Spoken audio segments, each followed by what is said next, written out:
And hello, everybody. Welcome back to another Basement Grown Fun Guys podcast. I'm John. And I'm Tony, and today we're going to be doing a very wide topic, our favorite movies of the last 10 years, so 2010 to 2019. Um, it's a lot of ground to cover, but we're going to try and make sure we keep it in scope here. We've got our favorite 10 movies, um, and a few honorable mentions as well.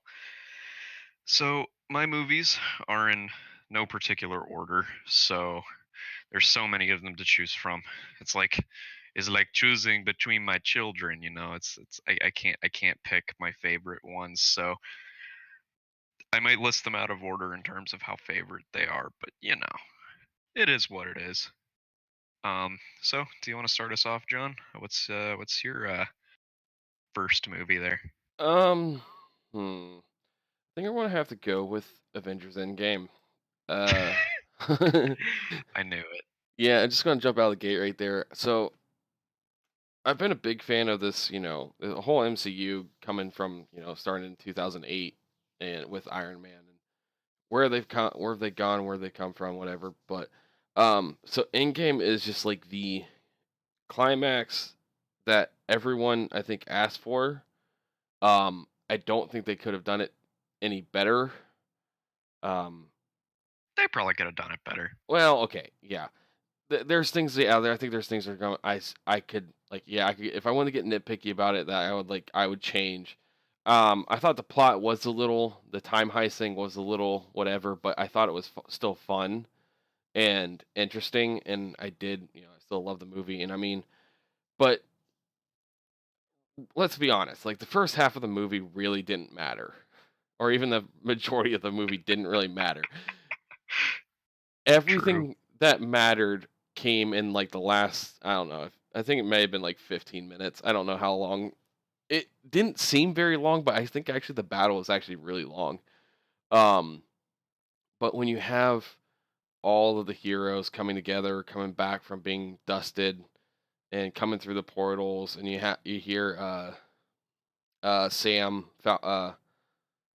Falcon come in, on your left, and you have all the characters and everybody coming back. It's such a amazing thing, and then also you have Cap coming in with Avengers Assemble, which is the first and only time he said it in the MCU. So, got that. You have awesome fighting, uh, great cinematography. I think in certain spots, especially with him right before that they all come out of the portals. That he's just sitting there, and then you see the huge Thanos army. Um, hmm I mean, say what you will about all the superhero movies that have come out, because I mean that's most of them in the 2010s, like the time period that we're talking about. Like you said, the first Iron Man came out in 2008, so that was like right before the decade kicked off. And this is kind of like the penultimate, where it all comes together, the kind of thing that people have been waiting for these last 10 years. And I think that they did a pretty decent job. I mean, the tension in the theater was palpable. You had mhm, people yelling and clapping and stuff, and it was just a really good time, and I was glad I got to experience that. yeah. So Uh, yeah. but a couple other things I'll say about the movie is, I think the jokes were on point again. I think Marvel's done a really good job across all the movies with not taking it too seriously, like some of the DC stuff, getting like some actually like authentic and very organically feeling jokes, so that it doesn't feel pushed. So um,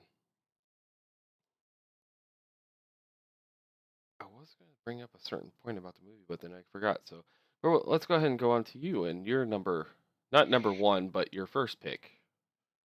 My first pick, not number 10, but of the 10, would be Nightcrawler with Jake Gyllenhaal.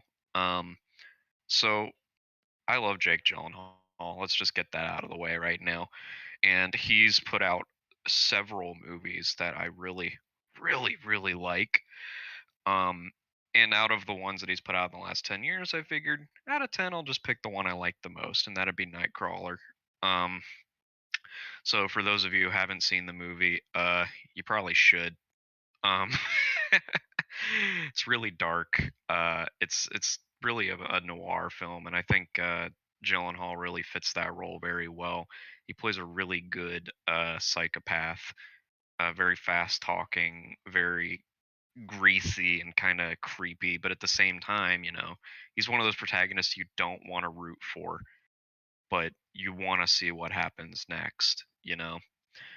Um, if I have a little bit of time here, so I'm gonna mention the other Jake Gyllenhaal movies real quick. They didn't actually make my honorable mentions, but Prisoners in 2013 has to do with the story of two missing children. Jake Gyllenhaal is the detective who's helping to track them down, and also End of Watch. It's a buddy cop movie Hmm. with a twist. Um, all I, three of those movies absolutely fantastic. I can't say enough good things about Jake Gyllenhaal. I mean, the first time I ever saw him was in Donnie Darko. Actually, before that, I saw him in October Sky. We watched that during Skew. But Donnie Darko was kind of like his breakout role for me, and ever since then, he's just been one of my favorite actors. And I can't wait to see everything that he has coming. Um, Even if it's a movie I don't even care about. Like I saw on one of the Netflix originals, Velvet Buzzsaw, which I haven't seen yet, and got some pretty mediocre reviews. I still want to see it just because he's in it. So, yeah. yep, that's all I got to say about that one. There. What about you, John? All right. So my number two. Yeah. This is gonna be. There's gonna probably be a lot of comic book movies on here because I like comic book movies a lot. So anyway, my second pick is probably Dark Knight Rises. Uh, so the third Really? and yeah. Okay. What? No, I just wasn't expecting that. Yeah, but no, go ahead. Weren't you expecting that? I Confused. didn't think that movie was very good, but that's we could talk about that in a minute. Go ahead and explain why you liked it. Okay. Um. Honestly, I felt like I okay. If I had to now, granted, I think the Dark Knight. Crap. I always they actually okay. Damn it! Now I'm all messed up. Um. So Dark Knight Rises is third one with Bane. Now I'm trying to remember what the second one's called. Is that the Dark Knight? The Dark Knight, yeah. Okay, because I don't think the Dark Knight think came out before 2010. Yep, 2008. Yeah. So okay, had that been in the 2010s, that would have been on this list before Dark Knight Rises because the Dark Knight is far superior. I think the Dark Knight is the best of the Mhm. three. I think the Dark Knight Rises is the second of the three. I think Batman Begins is on the bottom. Um, but I really enjoyed the movie. I thought it was really good. It might have my big fan thing of it might be because Anne Hathaway was Catwoman. I there's something to be said there. Um, Yup. There's something to be said there. There's something also to be said about her acting ability, but yeah. go ahead. I was talking about the acting ability. What do you think I was talking about? Sure, yeah, no, it wasn't the leather pants or anything. No, of course not. I thought I love Tom Hardy as Bane. I thought he did a really good job. I thought his overall story was really good. I think they absolutely killed it with him.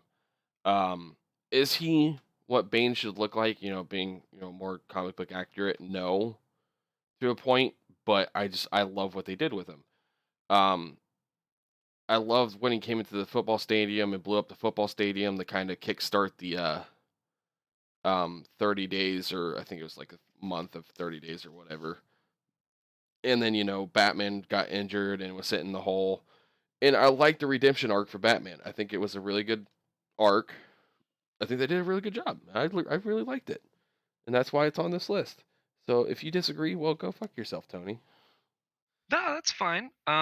It's I just I disagree because I felt like the movie was just so weak after The Dark Knight. I mean, it was so good and there were so many different ways that they could go there, but at the same time it's not like it could match up. There were just a few plot holes, a few scenes that I thought were almost comical. The end of the movie where he's flying away with the bomb, right? I get it's an homage to the original Batman comics, but Hmm. like I don't know, compared with the seriousness of the tone of the rest of the movie, it felt a little off. I really did like Tom Hardy as Bane, and I know there have been a lot of memes that have come out around this movie Hmm. Oh yeah, that allow you to view it from a more objective lens, a little bit more critically, and I think that he did a good job. I think I really like his accent there, and it's spawned it's definitely a pop culture icon. I mean, yeah, It's it's taken its place, I feel like that movie is almost just as strong as The Dark Knight has been as far as pop culture is concerned, like with the Joker. Um, yeah, but I think Tom Hardy's great. He's in one of the movies on my list here, so I can talk about that when we get there. yeah. But But I mean, to be completely honest, like trying to compare. I mean, even like I hands down like Marvel Cinematic Universe verse so much more. But I mean, The Dark Knight is almost on a realm of its own because of how good it was. And I that movie was elevated so high because of Heath Ledger. And it's just on another plane of existence as far as comic book movies go. So it's but you're right. I mean, you kind of like when you set them right next to each other, you're like, "Oh, well, yeah, this one's shit. The Dark Knight look at The Dark Knight. It's the best." You know? yeah. It's Yeah, but I so think part of the reason that trilogy was so good was just because of Christopher Nolan. I mean, you look at some of the other movies that he's directed, his bar of directing skill is just so above and beyond most other comic book directors' movies. I mean, out of the movies that I could have put on this list but didn't because there were too many of them, he directed Interstellar and mhm, Inception and other movies that couldn't fit on here because of the time frame, Memento and The Prestige. He just is very above and beyond. I think he did a really good job. okay. Anyways, That wraps it up for me on mine. so for my next movie, another comic book movie that isn't even really a comic book movie in my opinion because it just doesn't feel the same was Guardians of the Galaxy, the original one. Mm, Because both of them came out in the last 10 years because it's so many movies came out in the last 10 years. The Guardians of the Galaxy I think kind of broke the mold for me. um, there's only one other comic book movie I could say that's on my list, and I think the common thread between the two is they don't feel like traditional comic book movies. Because while I enjoyed the all the stuff that's come out of the Marvel Cinematic Universe, I think this one holds a special place because it broke the formula a little bit for me. Like we got the mhm, movies, and they all seem to follow a similar formula. I mean, they've got the origin story, perhaps love interest. They have a character arc where they become a little bit stronger, kind of like a anime protagonist, and then they defeat the first big bad. And in the second movie, there's another big bad, and then they come together and they pal up with their buddies, and then they defeat the big bad. It just seems to be the common thread. And once you see the formula, it's less interesting to watch. I mean, they're still good popcorn movies. I still go see all of them when they were in theaters. But Guardians of the mhm, Galaxy I enjoyed so much because it felt comical. Like obviously it was a comedy. There were mhm. plenty of moments in it where I was legitimately laughing out loud in the theater. At just the comedic timing and the chemistry of all of the actors together. Yeah. And uh, I just I really wish that they had their own universe, because while it was great seeing them tie in with the rest of the universe, and the end game, um, I kind of wish that they were their own isolated thing almost, so that it's not that those movies brought them down, but it kind of limited what they would be able to do with them, you know, Mhm. because I think that it just has such a wider scope than a lot of the other Avengers movies do in terms of what they could possibly do with it. Because I know there's the themes of how big the universe is in those movies, but I think Guardians of the Galaxy was one of the few that actually showed it, you know, except for Mhm. maybe Thor. Thor was another one of those that kind of explored how vast this universe was. Mhm. But I think that they it inspired the imagination more so than a lot of them did. I feel like, you know, a lot Yeah. of them have like a really neat story tied up with a bow and presented to you for your enjoyment and consumption, and I thought that was great. But I feel like Guardians of the Galaxy left a little bit to be more to be said about it than was actually said. So you could think about it a little bit more after it was over.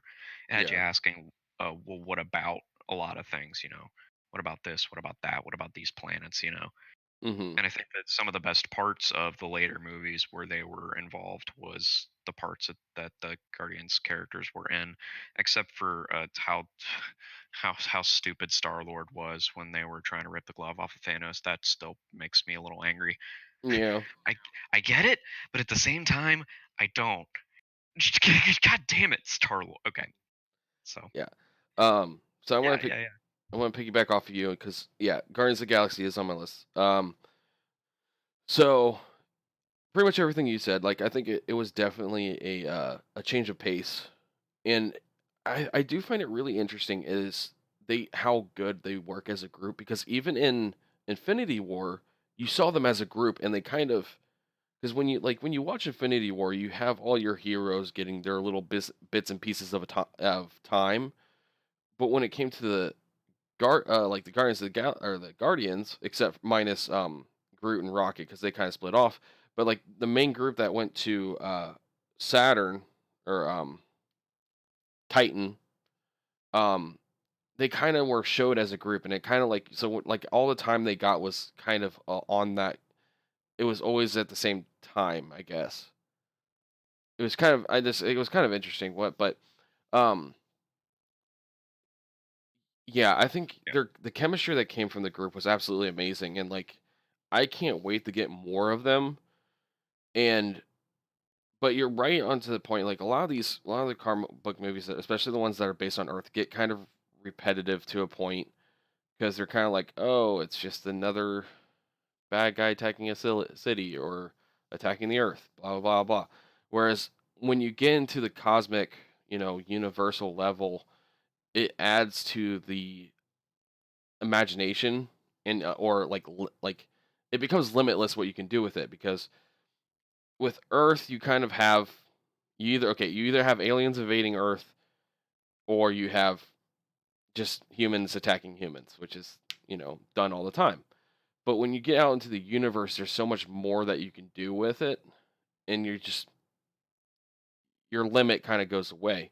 And I Mhm. think, Guardians of the Galaxy did a really good job with that, Um and again, it was a movie that didn't take itself too seriously, which all Marvel does that. But the dance off thing at the end of the movie. Uh, like you think about it and it's absolutely stupid. Like it really is. It's absolutely stupid, but I just can't help but love it. So, Mhm. um so that was I mean, it was on my list. I can go on to another one or you can do your next one if you want, but I don't know. Oh, yeah, I could do another one. Moving off of the thread of superhero movies and onto some other stuff here. One of my favorite movies, and it was really difficult trying to find a spot for it when I was trying to order these in orders that I liked them, was The Revenant, um, from 2015, Leonardo DiCaprio and Tom Hardy.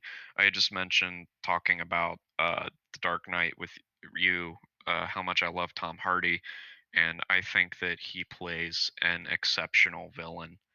So The Revenant is a really brutal movie, but at the same time, it's a really, really pretty movie.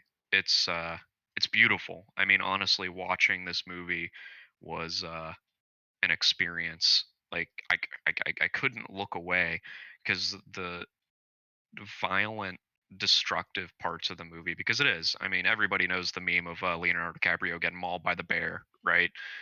Um, there's a lot more brutality to this movie than that. But all of those brutal moments are juxtaposed with some of the most beautiful scenery. And a quick shout out to Emmanuel Lubezki, I think is how you pronounce it, the cinematographer on that movie, um, who won the or he got nominated at the Academy Awards for Best Cinematography. Hmm. Um, he fucking deserved it because it was just spectacular. And Tom Hardy in that movie is one of my favorite roles that Tom Hardy has been in to date. Um, he plays a villain, and the plot is fairly loosely based around revenge, right? Well, I wouldn't even say loosely. It's pretty solidly based around revenge, and Hmm. DiCaprio's character seeking toward it and facing overwhelming odds to avenge another character. I'm gonna try and remain as spoiler free with these as I possibly can. Um, for people who haven't seen it, who might want to check it out.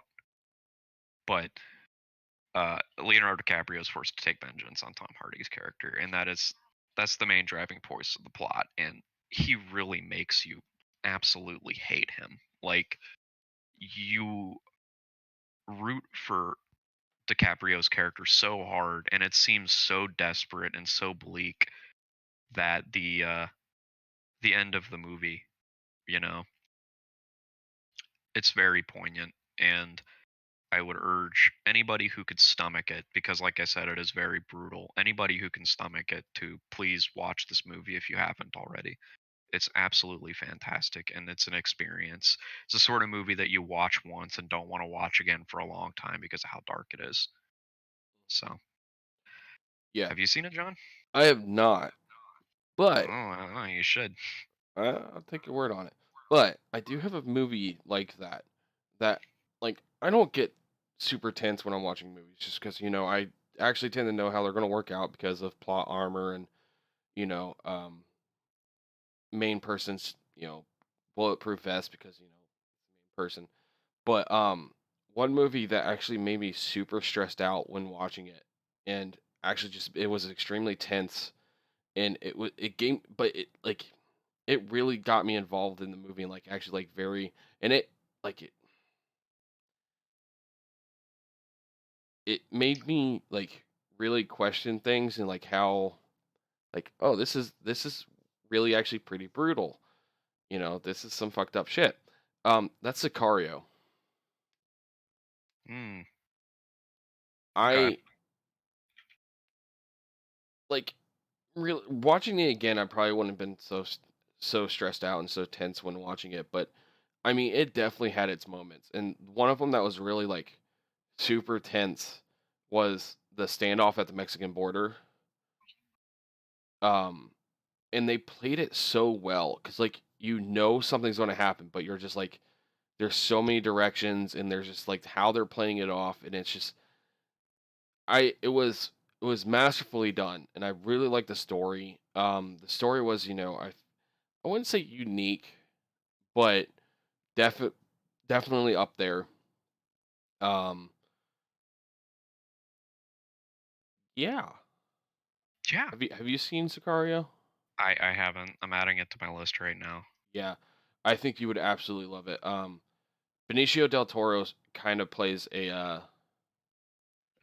a rather like your quiet kind of hitman kind of guy that rolls around with the group, and I mean he Oh, does an awesome job of playing or acting in the movie. You got Amelia Blunt, who is a female. She's in some kind of government agency, but pretty much they start working. And then I forget who the other guy is. I'm terrible with actor names. Um, that's okay. I can. Let's see here. Josh Brolin. yeah, I love me some Josh Brolin. Um, yeah,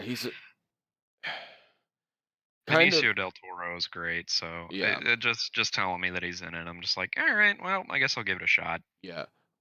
You should watch it, and then let's have a conversation after you watch it. There's two actually, so Okay. and I think they're both equally as well, except for there's some issues I have with the second one, and I'm sure if you watch it, you'll know what I'm talking about. But yeah, Sicario definitely finds its spot on my list. And yeah, that's all I got for that one. So next on my list is a movie with a soundtrack, and this is the sort of movie that the soundtrack is extremely important.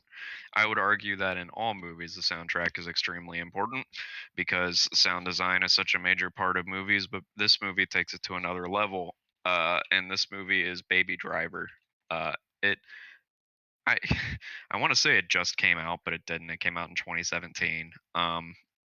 But the entire movie is to a soundtrack basically, and you start noticing in the title sequence in and of itself, like there's little things going on in the background that completely match up with the soundtrack that's currently going on.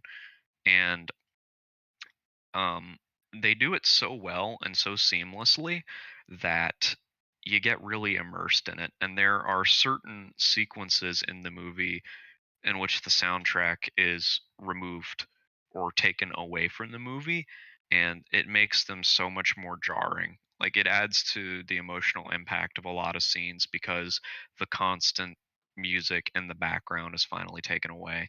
And it's a major plot point in the movie as well because Baby, the main character, he listens to music all the time because he has tinnitus from an accident as a child, and the music is basically from his perspective, and it has a lot more significance in the movie as well.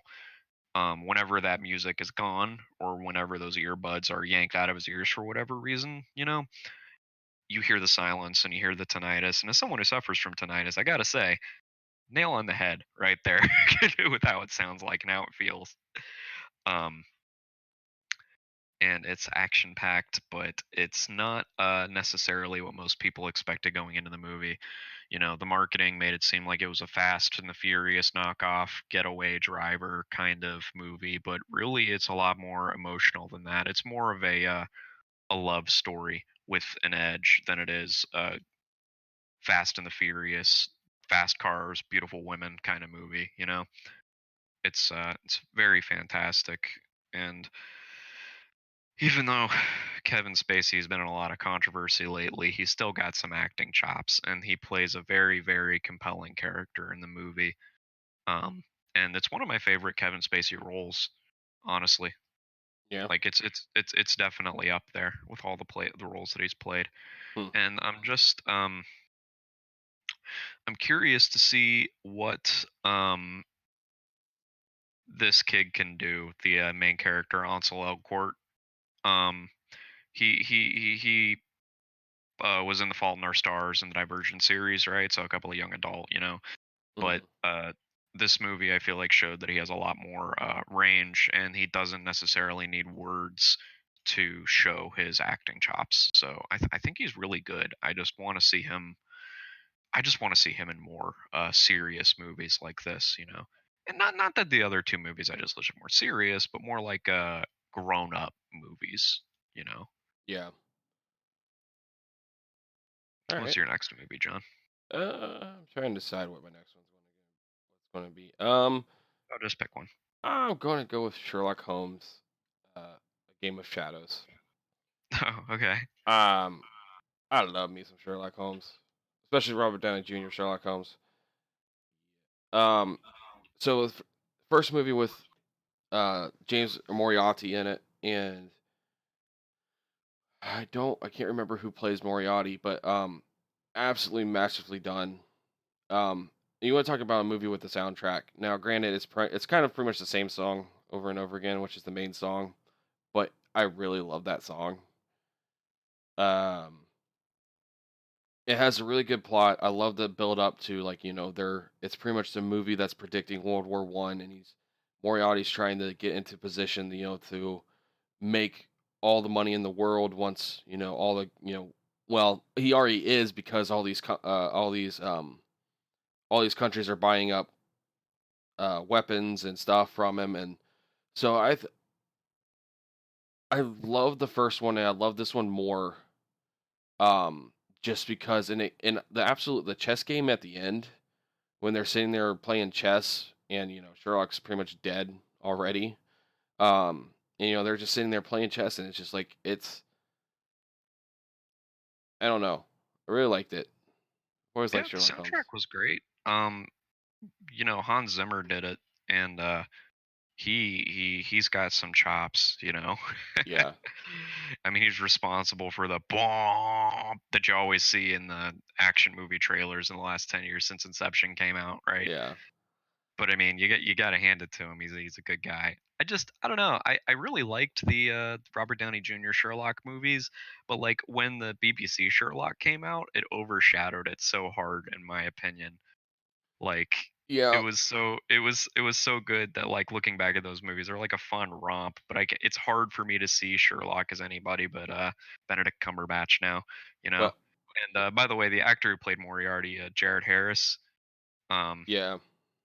he uh he he played a more I guess true to form Moriarty than the one in the BBC series, Mhm. but I happen to like BBC's Moriarty better. That's fine. He's it's they're completely different portrayals, so the fact that I like one better is just completely opinionated, you know. Whichever you like better is totally up to you, but Well, I I like BBC's version better. I can tell you this.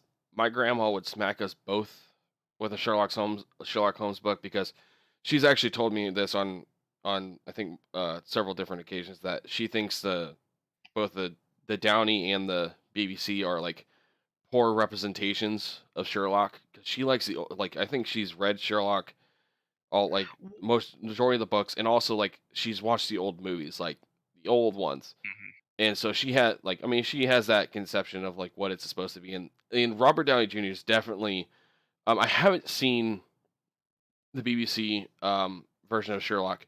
So What? I haven't. I'm sorry.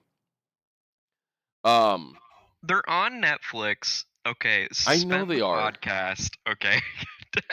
Shut up. All Gonna go right. watch Sherlock together. Okay. But I now I can understand her how she feels about Robert Downey Jr. Sherlock Holmes because it is I think a little bit more action packed, and it is more about the action a little bit so instead of the detective work. Um, and I think that was a big thing for her was because she liked the detective work more. But um, I really liked the slow motion, like when they're running, and specifically in this movie when they're running from it's not a fortress or not a base or anything, but like the factory where they're making a bunch of guns and whatever, and and they have like the slow motion, the bullets just whizzing by, cutting through trees. That's probably one of my favorite scenes as far as Mhm. the action packed ones. But and also I can't think of his Jude Law. Jude Law is his name. I remembered Mhm. his. He plays an I love him as Watson. Absolutely love him as Watson. So So I've read several Sherlock Holmes novels as well, and I think the reason that these two series work for me is because that they are just so different than how he was portrayed in the novels. You know, hmm it's not like they were trying to follow the novels. It's very obvious that they absolutely were not and did not care. You know, yeah. so that made it work for me. You know. All right. Well, that's it. That's your turn.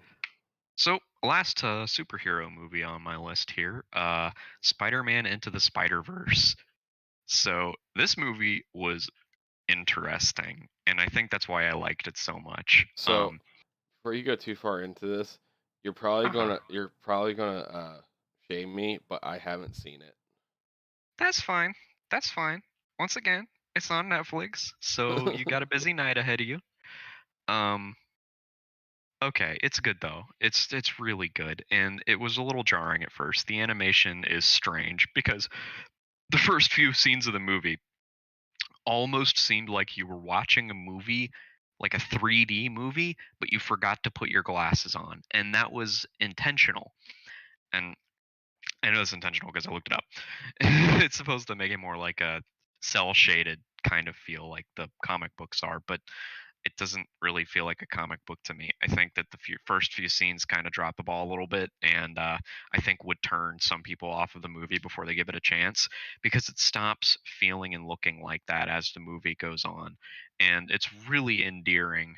The style in it, it almost is reminiscent of the the like the Telltale games, like the Wolf Among Us and the Walking Dead Telltale games, the story based games, where it's 3D obviously, but it's shaded such that it looks like 2D. Hmm. Um, so that was really good. And as much as as much as the interesting animation was, the story itself was amazing. It had heart. It was a very heartfelt movie, but it was also very funny, like unironically hilarious. And the attention to detail was absolutely spectacular. And you got all these different Spider-Mans coming together, and some of these are just brand new inventions, like the anime girl Spider-Man, or the Porky Pig Spider-Man, uh, and the Noir Spider-Man, which, believe it or not, the Spider-Man Noir guy was voiced by Nicolas Cage. That surprised me seeing his name in the credits there. Really? But Actually, yeah, it's are you, freaking it's freaking good. I Out of all of the superhero movies I've seen, it's one of my favorites, if not the favorite of them. I want to watch it again, honestly, now that I'm talking about it right now, because I feel like this movie that sort of begs rewatches just because of how many little things are in it. You'll miss the first time just trying to soak it in, you know? mhm. What were you Actually, saying? I'm pretty sure all those Spider-Mans existed before that movie. Did they really? Um, I think so, because I mean, they had a lot of Spider-Mans before.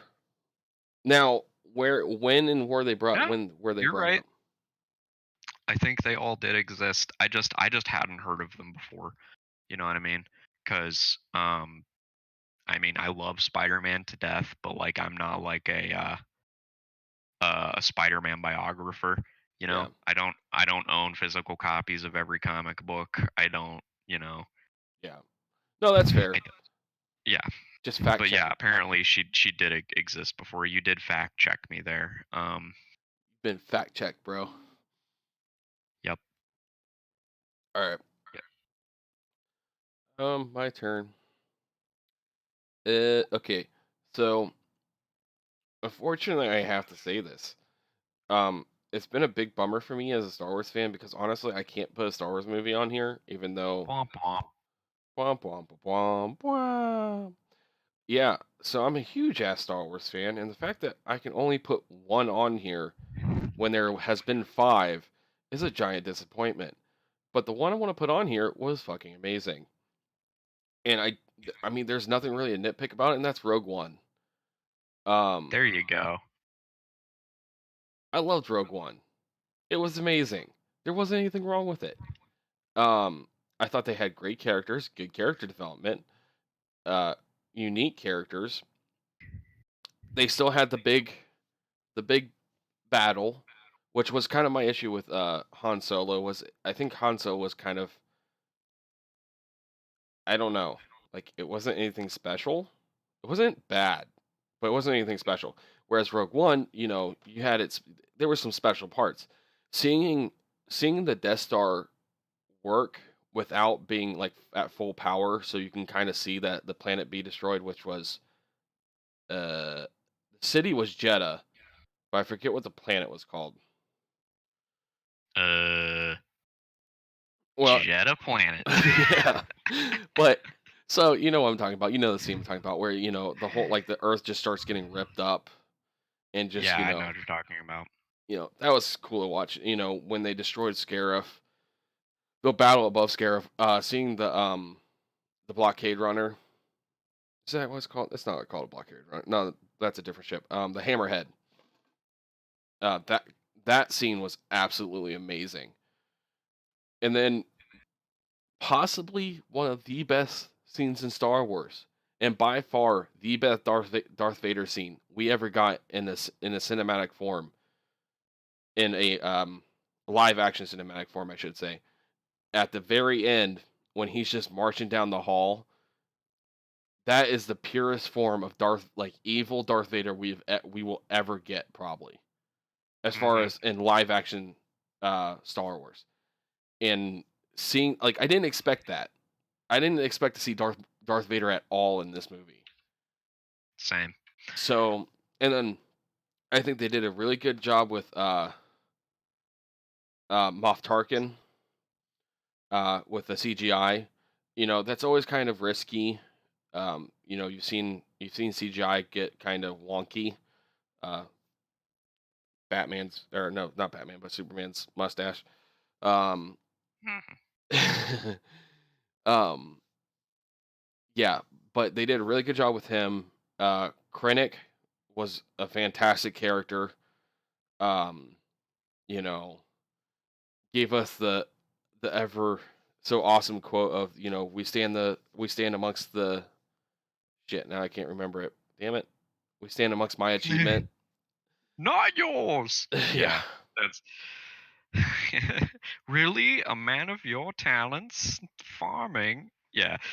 So that movie was one of my honorable mentions, because it was my favorite of the newest Star Wars movies to come out, because it subverted some expectations and was just overall just fantastic. I really liked Rogue One.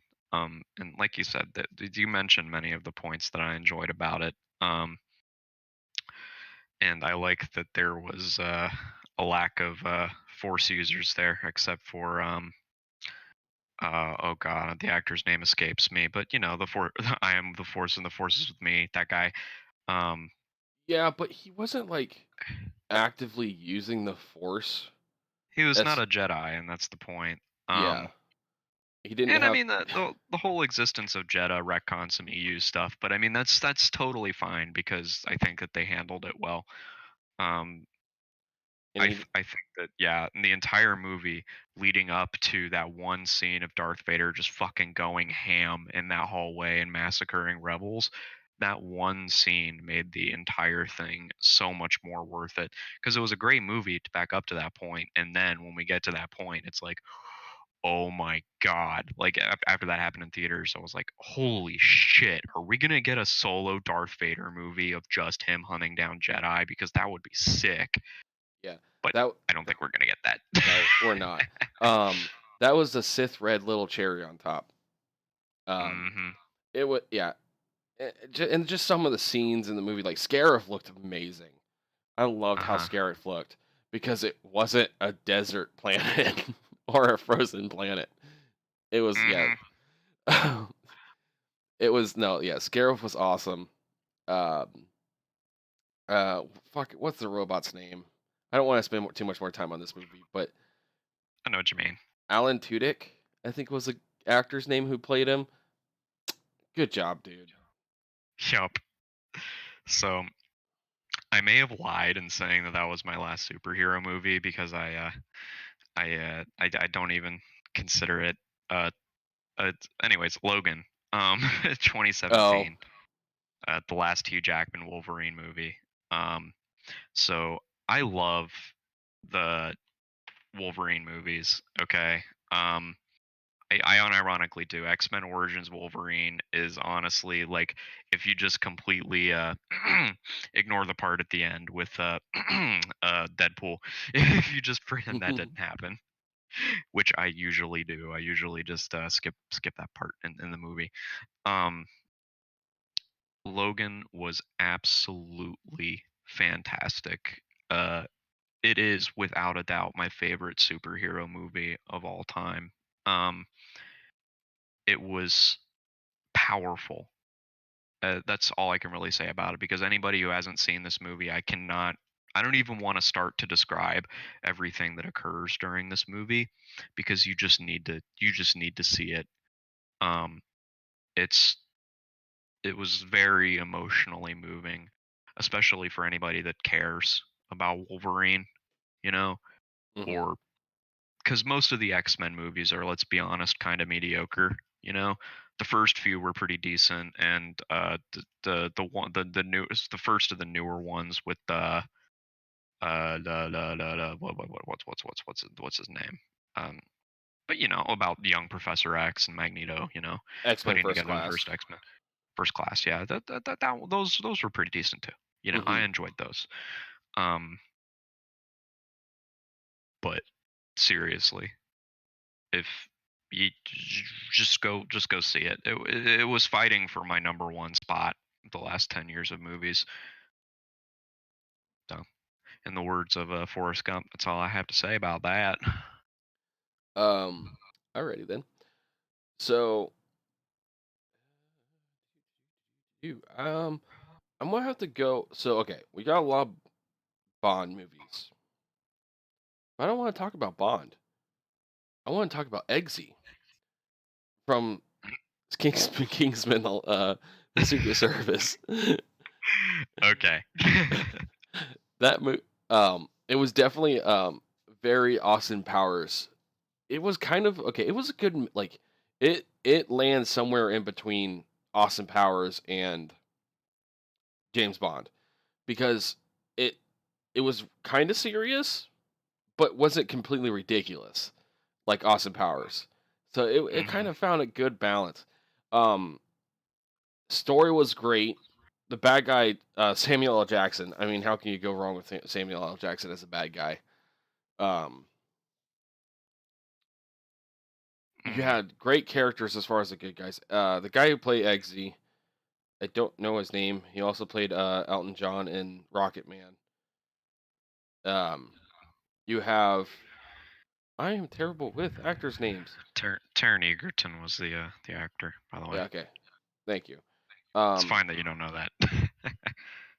but no, so I'm drawing blanks on also the character names because Dude, I'm it's blank. it's it's fine. I Yeah. I Anyway, I uh, just think that you hit the nail on the head there, right? I think that it was a movie that didn't take itself too seriously, and that's why it did so well. mhm, Um, I think that one of the drawbacks of the newer Bond movies, regardless of how good they are, is that they are all very grim, dark, and serious, right? mhm, And I think some of the older Bond movies towed that line a little bit better between being a little bit ridiculous, but still able to suspend your disbelief and enjoy them. I think some of the Daniel Craig Bond movies have gone the exact opposite direction and made Bond a lot more down to earth and serious. And I think that Kingsman was more of a throwback to a time when it was a little bit less serious. mhm, And the movie still had some very emotional parts to it. I mean, it was still fairly charged at some points, but I think for the vast majority of the movie, it didn't take itself seriously, and that's what made the emotional scenes impact a little bit harder. and by far the action scene in the church, Yeah, that was good. yeah, we were talking That's about good. that for months. Yeah. I forget what was the song that was playing? Was it Freebird? Oh god, It I wasn't don't remember. Freebird. Maybe it was Freebird. I know it was like a southern or like, southern rock kind of song. I don't remember what it was. But yeah, hearing like that song going, them just killing each other, it was good. So that's all I got for Uh-huh. that one. So I am, um, I guess you would say a horror fan. It's hard for me to call myself a horror fan because there are so many of them that I don't like. Because movies to scare people usually follow a specific formula. And as I've said many times before, I probably sound like a broken record. I don't like formula once I recognize the formula, because Mhm. directors know what scares most people, so they're just going to do that over and over and over again. And the 2010s have had a lot of really good horror movies, but I felt like I could only squeeze one of them onto the list and fit everything else on here, and that would probably have to be The Witch. Um, The Witch was, so fucking good in my opinion. Um, it didn't do as well as I think people were hoping because of I think the marketing marketed it more as a really dark and scary and spooky. But the whole movie relies more on tension than it does on anything overtly horrifying.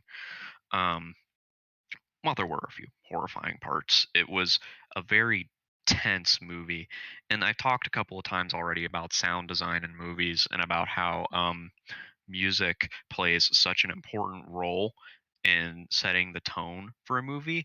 I feel like in The Witch, music or the absence thereof did such an integral part of setting the scene and the tone for the entire movie because there were a lot of scenes that were basically dead quiet.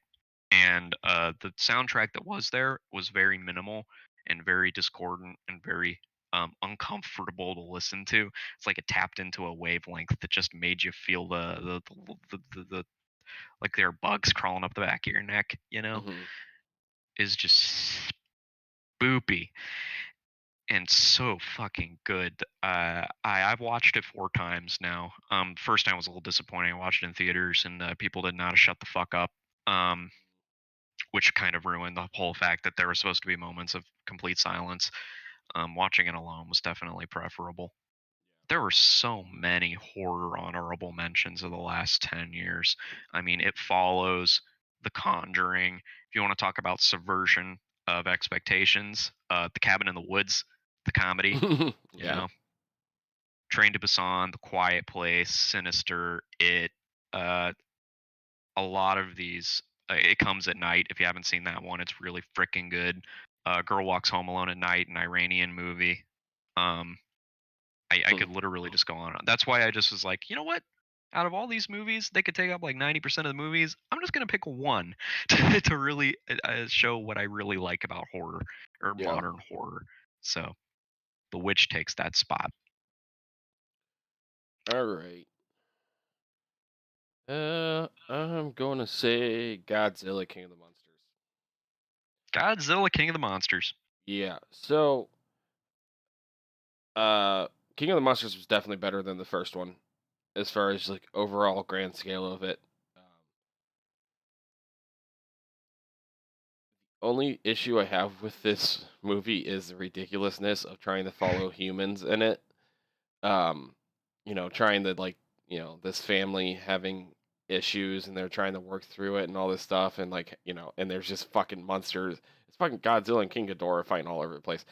Um, but I have issues with that because I'm like, if this was real, these people would be dead. Why are we even worrying about it? Whatever.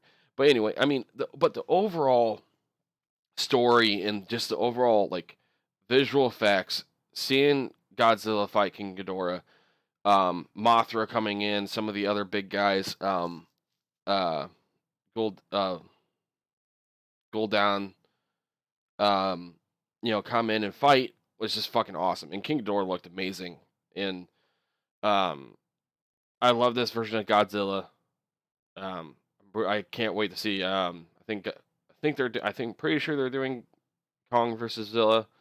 So we'll see how that goes. But yeah, I don't want to take too much time on this movie. So, but yeah, that was definitely one of my, as far as just pure entertainment value and like good visual effects, this was definitely one of them. So Yeah, it's a good popcorn movie. yeah. So next movie on my list is a very serious movie. It's called The Hunt. It's a Danish movie, so if you don't like subtitles, you can just skip forward a few minutes. Um, Starring Mads Mikkelsen, who was one of my favorite actors, and this is my favorite role of his, playing a school teacher who gets accused of sexually imposing himself on a child who just misunderstood, and the entire town turning against him. And the movie follows his descent and his struggle to deal with everything that follows from that. It's once again a really dark movie. Are you noticing a theme here? A lot of my movies are really dark. Um, Just but like you. well, I think a lot of the dark movies are so moving that they stick with me for a while, you know? And I Hmm. think this is one of those movies that once again, you watch it once, you turn it off, you sit in the bathtub for 2 hours and think about life, you know? I really like those kind of movies. Um, and they're the sort of thing that's difficult to recommend to people because it's like, hey, you should watch this, and then they come to you 2 weeks later, disheveled and drunk, just like, why did you make me watch that? I thought you would like Requiem for a Dream. No.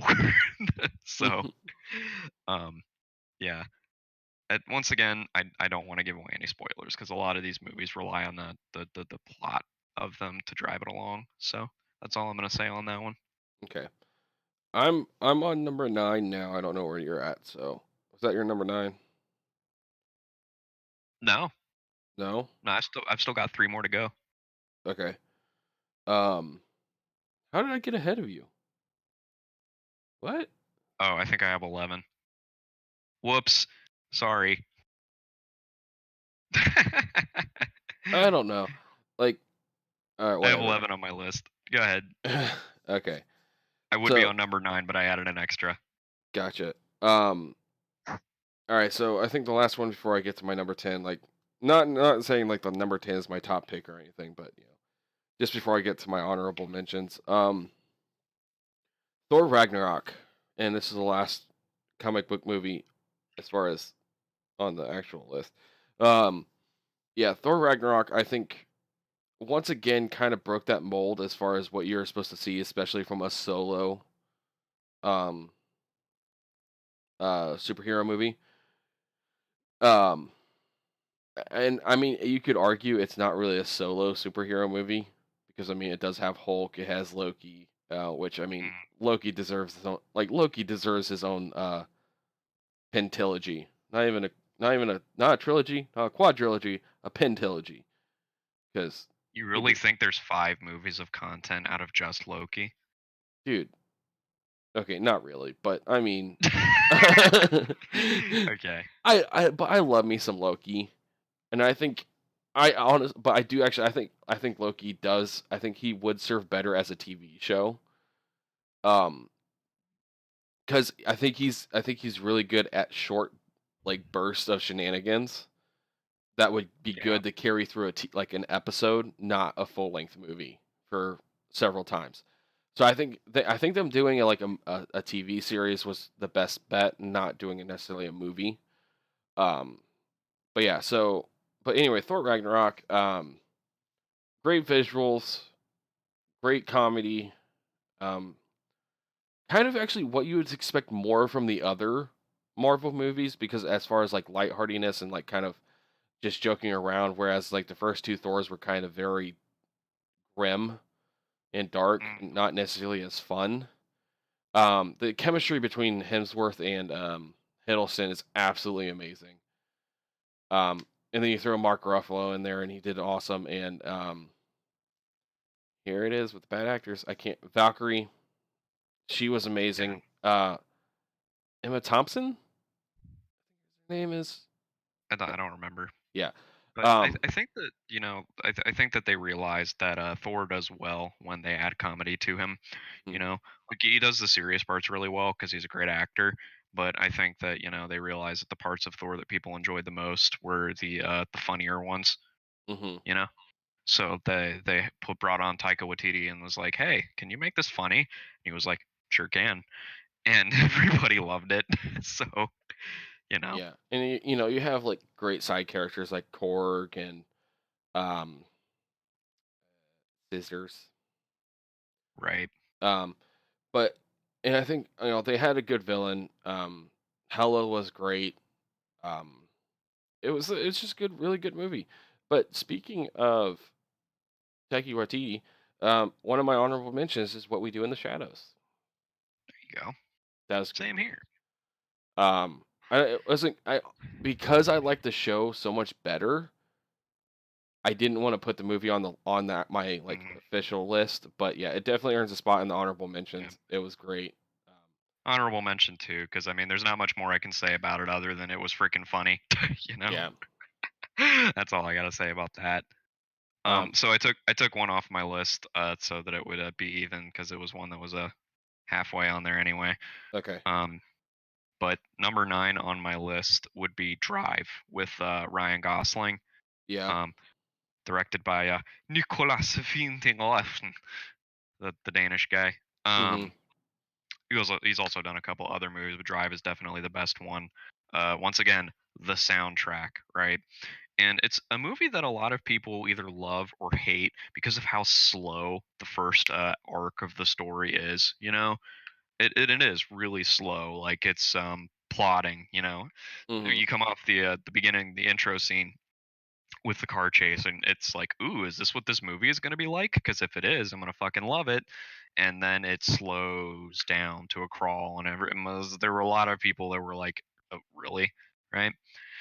But honestly, I loved it because I love the juxtaposition between normal life, like a normal everything going on, and then the extreme violence of the second arc of the movie. I think was just so masterfully done that, like, still when I watch it, and the one scene, if you've seen the movie, you probably know the first scene where you go like, "Oh my god," because it's so violent. Um, After that arc, it still gets me. I'm just kind of like, "Ooh, whoa, okay, it's getting real again," right?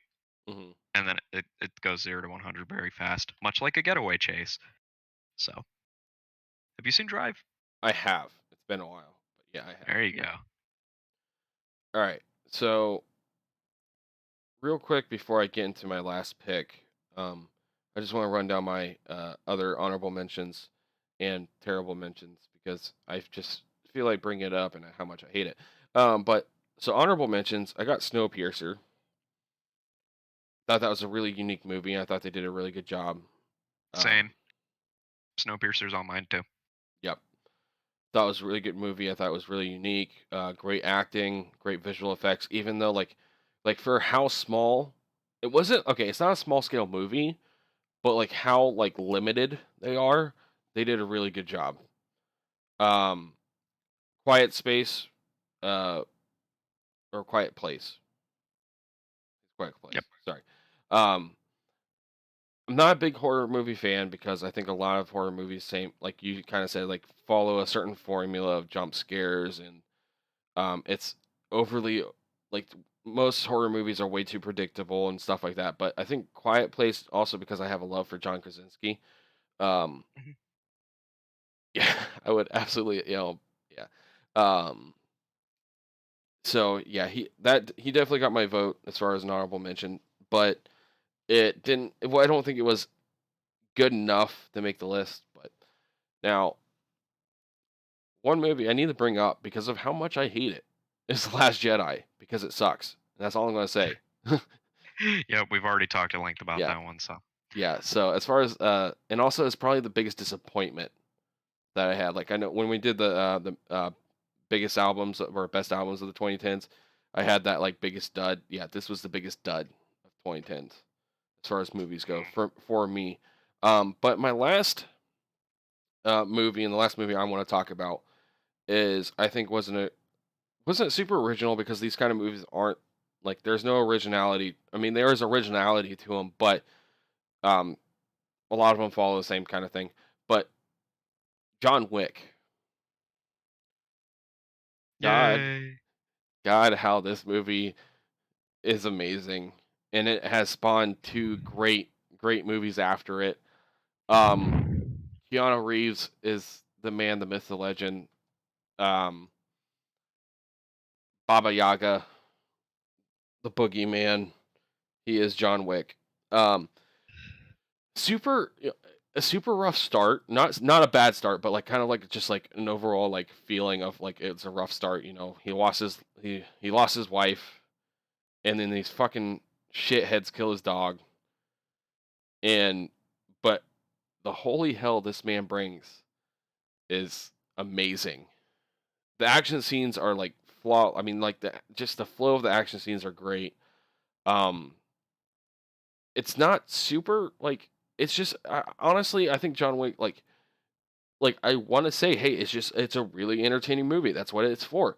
But at the same time, it's just better than that. It's not like like when you look at Godzilla King of the Monsters, like you said, it's a good popcorn movie. It's Mhm. great for entertainment. But I think John Wick's better than that. And so I don't want to just like say, oh yeah, it's just a popcorn movie. It's just good for entertainment. No, it's better than that. Um, just the world because they created a world. you see a lot of like these kind of spy movie, well, not really spy, but mob movies, whatever. They don't set up like a rather interesting world in it, whereas I think John Wick did with the hotel, the society, and all that stuff, the currency, which is makes no sense, but it makes sense, but how what your equivalent values makes no sense, I guess. But Yeah, they're basically Chuck E. Cheese tokens for yeah, murdering people. yeah. So, um, I it was hard for me to decide which one deserved to be on the list. Two and three definitely deserve honorable mentions if they're not on here. And also, as far as my honorable mentions go, pretty much every Marvel movie, um, every the Hobbit movies, they didn't quite make the list, but I did like the Hobbit movies. But there's some issues there. Um, but yeah, so John Wick's my last movie, and that's probably the last one I'll talk about. But yeah, it was definitely a really good movie. I love his car. Really love his car. Yep. Um, And that the one line, right, when he's being interrogated, where he's talking about how, he's saying that he's back. mhm. Yeah, the whole sign.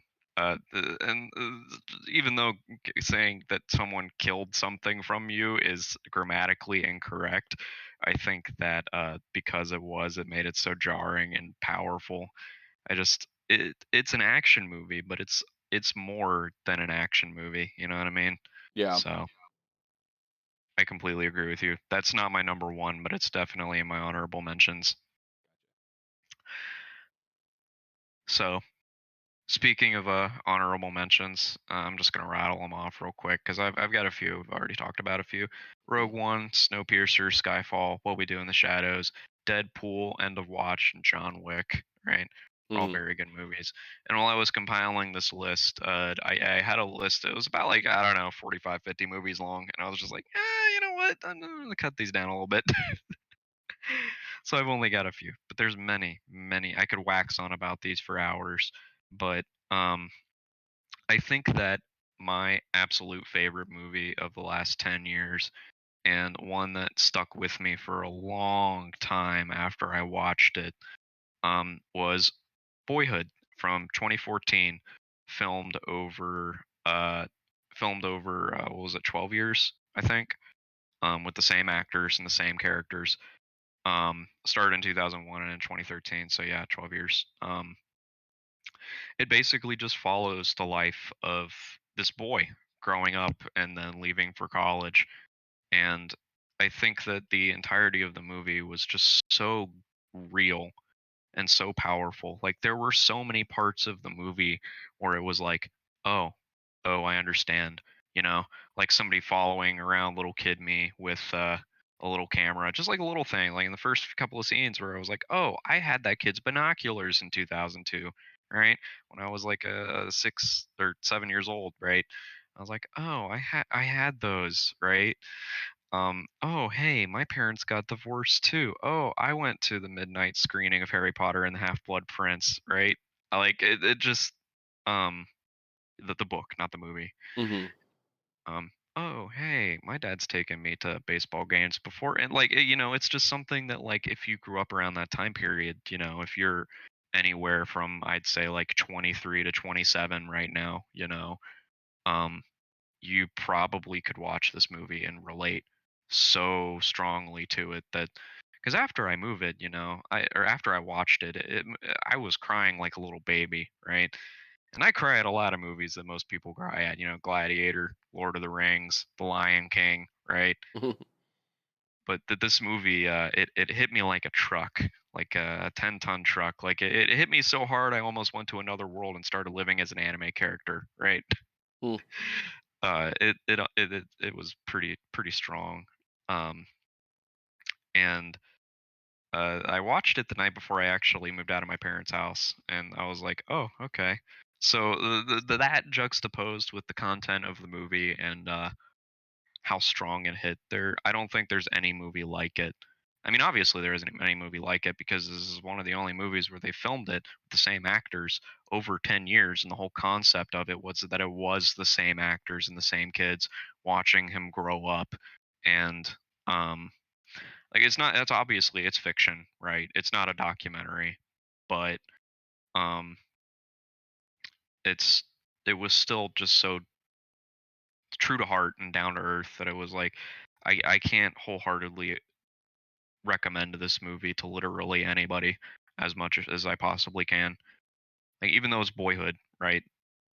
Girls should see it too, because it follows around his sister growing up as well, and Hmm. it's a lot of the experiences are universal, not tied to like boys or girls or anything like that. Um, so check it out. There you go. Nice. That's all I have to say about that. Well, friends, thanks for tuning in again. If you actually tuned in. um, no, yeah. So that's been our favorite movies, not top 10 or anything, but our favorite movies of the 2010s. Definitely some. It's been a good decade. You know. Uh, Yeah. we're already 3 months into the next one, so um, And nothing has topped it yet. now, I mean, we really haven't gotten anything yet. So, um, but yeah. So thanks Oh, we for. gotten a few. We gotten a few, but Well, what movie? I mean, what movies have we really gotten this year? what do you call it? Actually, you know what? They all came out at the end of the year last year, so never mind. You're right. Yeah. Yeah, I don't really haven't got anything this year. Trying to think of things that I'm looking forward to this year, but I don't really think there are any. So, yeah. All right. Well, with that, signing off. Bye, guys. Toodaloo.